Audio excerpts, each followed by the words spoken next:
ഫുട്ബോളിൽ ചില മൊമെന്റ്സ് ഹിസ്റ്ററിയിൽ എഴുതപ്പെടേണ്ട മൊമെന്റ്സ് ആണ്. അങ്ങനെ ഒരു മൊമെന്റ് ആണ് കഴിഞ്ഞ രാത്രി ലിസ്ബണിൽ നടന്നത്. This is Dileep fuel by football.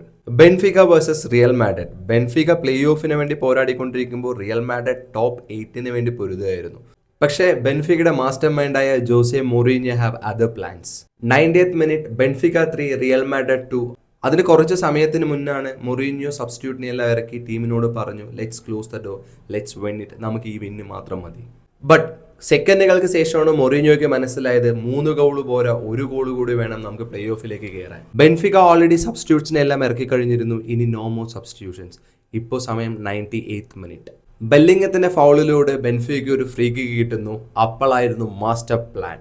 Mourinho goal കീപ്പറെയൊക്കെ കാണിച്ച് യു ഗോ എന്ന് വ്യക്തമായിട്ട് പറയുന്നുണ്ടായിരുന്നു. ഒരു ഇഞ്ച് പെർഫെക്റ്റ് ഫ്രീ കിക്ക്, ആ ഗോൾ കീപ്പറിന്റെ വക ഒരു പെർഫെക്റ്റ് ഹെഡർ, ഒരു ഗോൾ. ആ നിമിഷം അതൊരു ചരിത്രം സൃഷ്ടിക്കപ്പെട്ടു. ആ ഗോളോടുകൂടി Benfica to the play off and Real Madrid 9th പൊസിഷനിലുമായി. പാരലലി സ്റ്റാൻസിൽ അതിമനോഹരമായ ഒരു കാഴ്ച കൂടി ഉണ്ടായിരുന്നു. 20 വർഷങ്ങൾക്ക് ശേഷം ലൈവായിട്ട് കളി കാണാൻ വന്ന ഒരു അച്ഛന് ഈ ഹിസ്റ്ററി മൊമെന്റിന്റെ ഒരു പാർട്ടാവാൻ പറ്റി. അതുകൊണ്ടാണ് പറയുന്നത്, ഫുട്ബോളിലെ 1 സെക്കൻഡിലെ പെർഫെക്റ്റ് ഡിസിഷൻ ചരിത്രത്തെ തന്നെ മാറ്റും.